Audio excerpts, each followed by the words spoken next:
Hi, welcome to Garden Home. Now don't mind these guys. They're setting up for today's shoot and they just needed a lift. Now, be careful with that.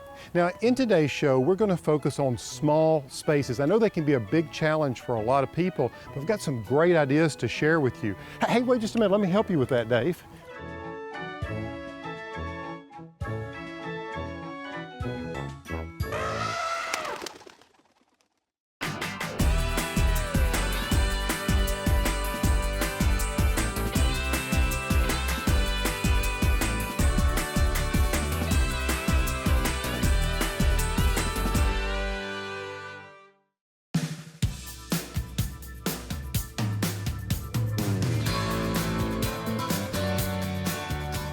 Sometimes the smallest spaces can present the biggest challenge when it comes to applying a good design or style to it. But I've got a few ideas that I want to share with you. For instance, in a limited space like this, well, think on the vertical. Go up rather than out. What I've done here is I've taken 3 graduated containers. You see, it's really quite simple.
There are many creative ways to tackle a small space. My friend Amber Frieda in New York tells us about her approach. We always start with the functionality of the room. What is the purpose of it? So, with a bar, dining area, we're thinking of how is it going to be functional and comfortable for that purpose? And then secondly, how do we make it look beautiful and interesting? You have to make every inch of the space count. Things just have to stand out more. I would say whenever you're trying to do groupings of items, always think in terms of odd numbers. Groups of 3s and 5s tend to look better for some reason than even numbers. Also thinking of staggering the heights of things, so having a taller item in the back and then coming down gradually in your grouping is always more interesting looking than everything all being the same. I think that if you have a really small area to garden in, you want to use big containers because you're not going to have to water as often, they're less likely to blow over. They're not going to dry out as easily. It's going to be lower maintenance for you. Your plants are going to tend to do better and be healthier. One of the biggest challenges of roof gardens is that we want things that aren't going to be too top heavy because we don't want them to blow over in the wind. So when we're picking evergreens, for example, or even types of trees that we're going to use, we pick things that are more bottom heavy. I like to look to nature for examples. If you look at the plants that do well on a mountain, Those are usually bottom-heavy conifers. You're not going to see the lollipop-shaped trees on top of the mountains. They're going to blow right over. We try to break up the space by creating different outdoor rooms. So we might have one space for dining, another space for relaxation, another space for the children to play, whatever it is that specific client's needs are. By breaking up the space into separate rooms, it feels more like a living space, like the interior space. People can relate to that. I do frequently get people that want to have a kitchen garden. They want to use herbs of some kind. The best herbs for containers, I find, are basil, oregano, thyme, parsley, chives, tomatoes, moving over to vegetables, eggplant. So those are the most common things that we use in our garden. People in the city are surrounded by concrete and steel all day long. They're in their offices, surrounded by traffic and noise and pollution. So in a city, it just makes perfect sense to have a little oasis that you can come out to and unwind and connect with nature, and at the same time know that you're contributing something good to the environment. People need a place to unwind and relax, and having a little urban oasis is the perfect opportunity to do that.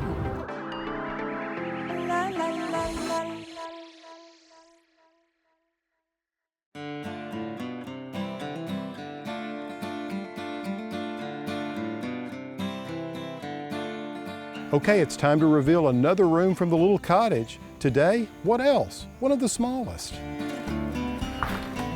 Well, this is the mudroom, one of the smallest rooms in the house. Well, I guess it is aside from one of the bathrooms, but one of the most important. It's that space where, well, you come into the house and you may have, well, mud on your shoes. That's where it gets its name. So you can take off your shoes here. It also serves a lot of other purposes, like it's the place we're using for a utility room. We have the stacked washer and dryer over here.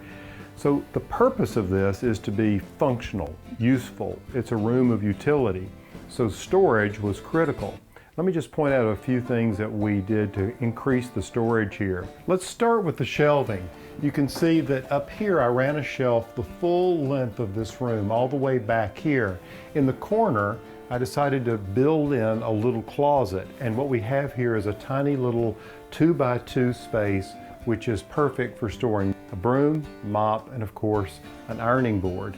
So up on this shelf there's plenty of room to stack things.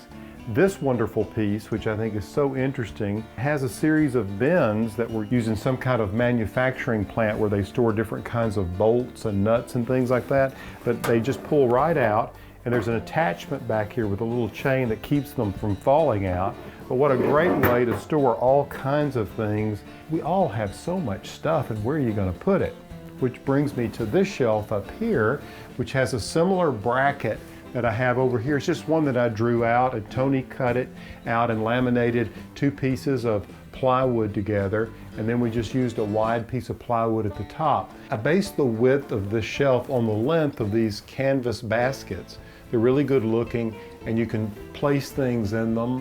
You could even put name tags on them if you couldn't remember what's in them. And you can see there's 1, 2, 3, 4, 5, and I alternated the colors in sort of a cream and chocolate brown just to add a little visual interest. Now the dimensions of this room are slightly varied.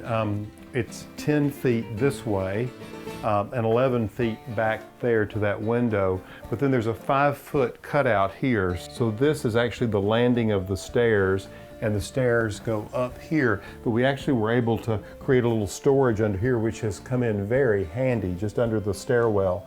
It was important all along to make sure that we used every inch of space in this house. One of the things that I love about this space is that it has lots of natural light.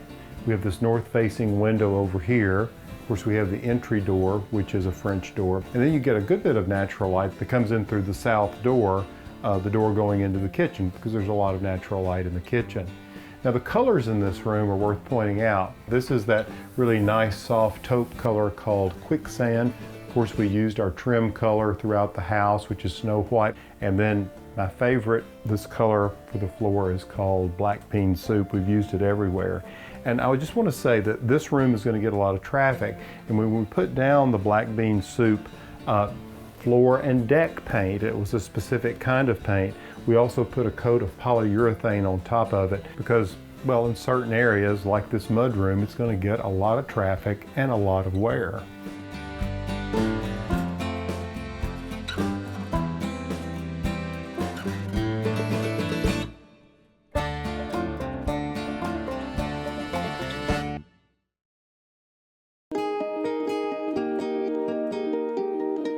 Now, another thing to do is have a little fun with the containers you use. I love this watering can filled with herbs, and the fact that it has a 6 on it, well, it indicates the street number for the house. And to accent the entryway, then think about using a little small cafe chair like this. It's a perfect way to invite guests up or a place for you just to sit and rest.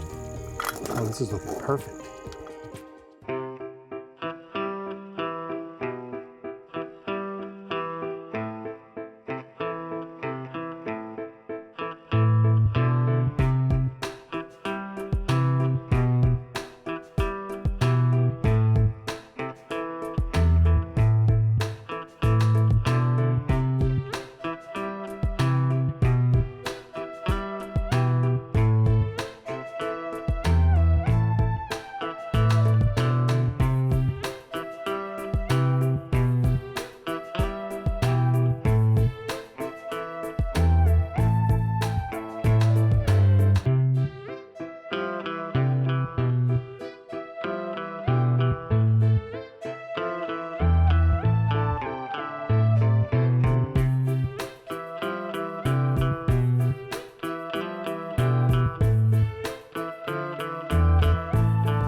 I love to grow herbs of all kinds because I think, well, they're beautiful and very useful and incredibly fragrant. And you know, this little garden doesn't take up much space. This is one of my little 4-foot square raised beds. You see, it's only 10 inches tall, so I used 2x10 lumber and made this 4x4 bed, and I filled it with soil that drains well. It's placed in full sun because herbs love full sun. And in this bed, I have 15 plants, just about to have 16 plants after I plant this hot and spicy oregano. So just let me go through with you the variety that I have here. In the corner I have rosemary, followed by 3 plants of chives, yummy on potatoes. And then look, this is flat leaf Italian parsley, 2 plants of that, and then 2 plants of curly leaf parsley. And then I have 2 sweet basil plants, and then along here I have 1 pot of mint, a chocolate mint, a Greek oregano, and a thyme. And like I said, I'm going to add 1 more, so I'll have 16 in this 4-foot square bed. So what I have is 16 square feet, and I have 1 herb per foot. Now, if you don't have this much room, or you don't feel like you have the time to grow a garden of this size, let's step over here and let me show you another one. Now take a look at this little herb setup. It doesn't take much space. We're growing herbs on the vertical, if you will. And I'm using 3 pots. I've got an 8-inch pot of rosemary here, and I have it sitting in a 16-inch pot with lemon verbena in it, which is really fragrant. And just below it, I have a 20-inch container with lemon thyme cascading over the edge. And of course, I have a saucer here to help keep them all hydrated. This is a fun way to grow herbs, and you could come up with your own combination. These were just some that I had on hand and thought they would look good together. You can place this in full sun, and not only will it produce a lot of herbs for you, it's got a really cool look to it.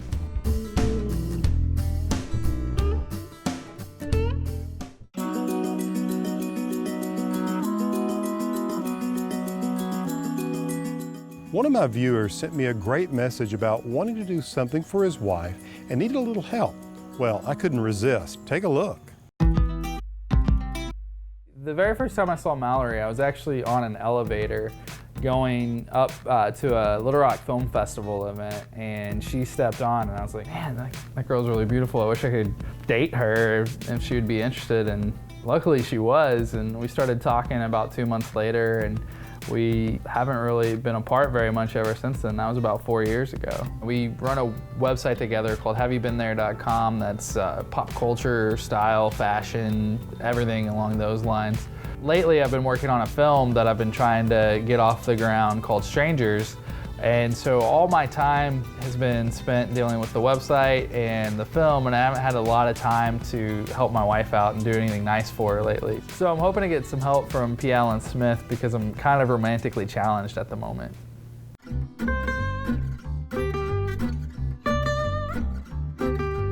Hey Justin, I totally understand your dilemma. But you know, there's actually a very easy way that you can show your wife how much you love and appreciate her. And that's by giving her a spa treatment. Now, I don't mean just going and paying for one, but actually creating it yourself, and it makes it even that much more special. Mallory really likes to relax and take some time off because work can be stressful, and we come home and we just go right back into working as soon as we get home from work. And she would really like to relax if she could. You want to transform that bathroom into a relaxing chamber. Make her a gift basket with bath salts, oils, lotions, and soaps. Bring out a bouquet of flowers. Hang up one of her favorite pictures or a painting. Also have a bottle of wine or some sparkling water handy. Now make sure she has some comfortable loose clothes for her special day. A robe's perfect. Now Justin, trust me on this one. If you'll give her just a little me time, she will know just how much you appreciate her.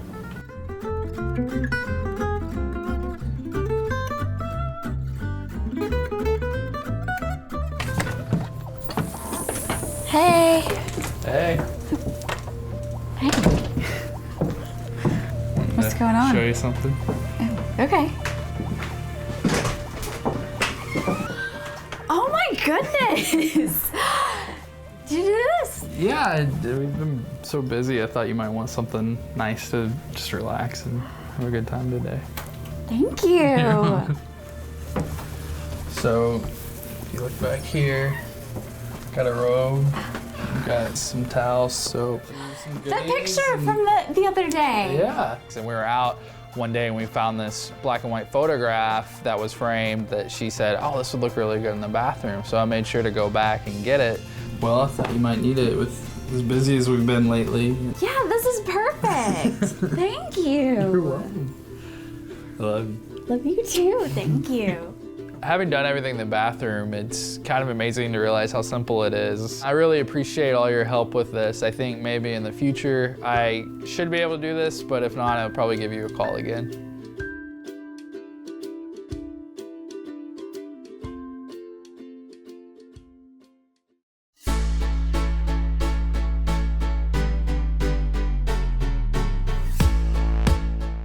Herbs are useful in so many ways. Of course, the first thing we think of is eating them, using them to flavor our foods, but also like to use them in decorative ways. For instance, the centerpiece, well, it's a small window box made of clay that I've planted with a wide range of herbs. It's beautiful, green, fragrant, and most of all, it's easy to make.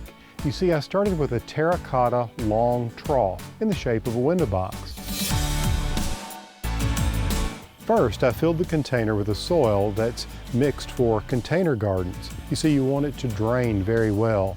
And then I just simply planted 4 different herbs. I chose sage, Italian flatleaf parsley, rosemary, and some lemon thyme.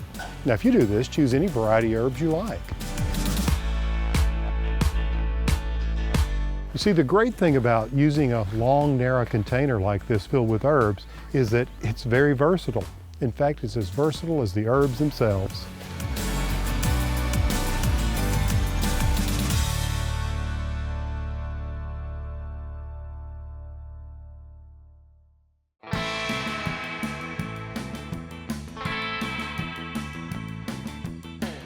How many times have you gone to your closet and you've discovered that one of your favorite wool sweaters has been chewed on by a rascally moth? I hate that when that happens. There are some things you can do to help protect your wardrobe from being munched on by moths. Now let's set the record straight. It's really not the moth that is doing the munching. You see, the moth gets in your closet, that tiny little space, it gets all snuggy and feels really good, and it begins to lay some eggs. the eggs hatch. The larva pops out and the larva's hungry, and it's the larva that's munching on your sweater or any of your woolens.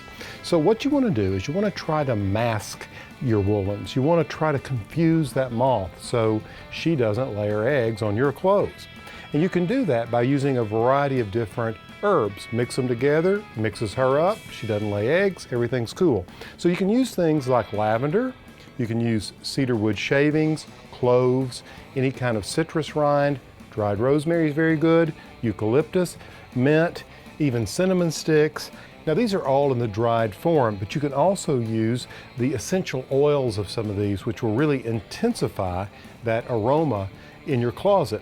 Not only are you going to keep the moth away, you're going to make your clothes and your closet smell really, really good.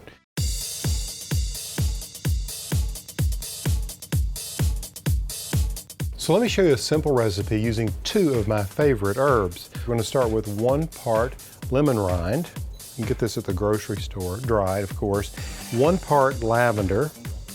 You don't have to be exact with this. These are lavender blooms that are dried, and 1 part rosemary. Those are my 2 favorite herbs. Lavender and rosemary, you can't go wrong with that. Then add a few cloves, these whole cloves. Mix those in. And then I'm gonna bump it up with some cedar wood, essential oil, cedar wood. I'm gonna put about 15 drops of cedar wood oil in here. And then I'm gonna add a little lavender. And that's about 15 drops of lavender. And I'm gonna mix all that together. And now, oh, I just wish you could smell that. This will keep a moth away. Now, you can take these little sachet bags, you can pick these up at your local craft store, and you just fill them up and then place them in your closet. Bye-bye moths, give it a try.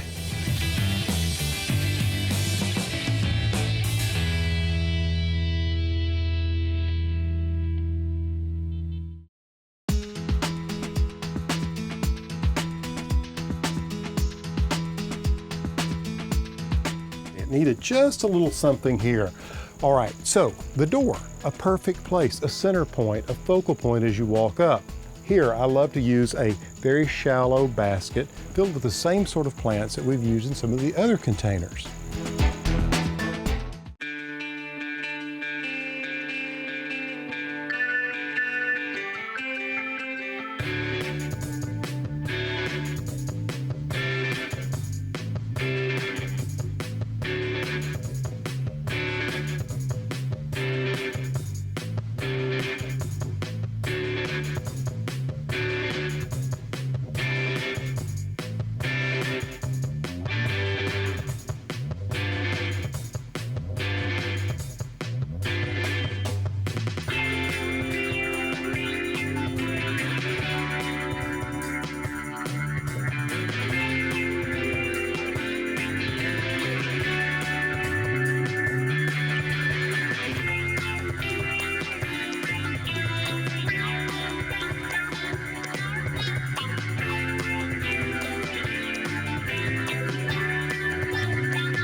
So as you can see, with each of these projects, we've used a similar color theme, a monochromatic color theme, if you will. There's a neutral backdrop, but then the flowers and plants that I chose, they all hang together. This gives more visual impact, and that's what you want in a small space. By applying just a little creativity to the smallest spaces, you can come up with something wonderful. If you want to be inspired by other ideas, check out my Pinterest page. Until next time, get out there and find something to do. Create, get your hands in the soil. With the Garden Home, I'm Alan Smith. But stacking pots. You can even do it in smaller space. No. Drive a smiling. Okay. Here we go. Okay. It's beautiful and green. It's beautiful, green, and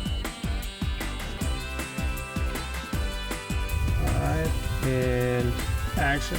You see, the great thing about a long, narrow container like this is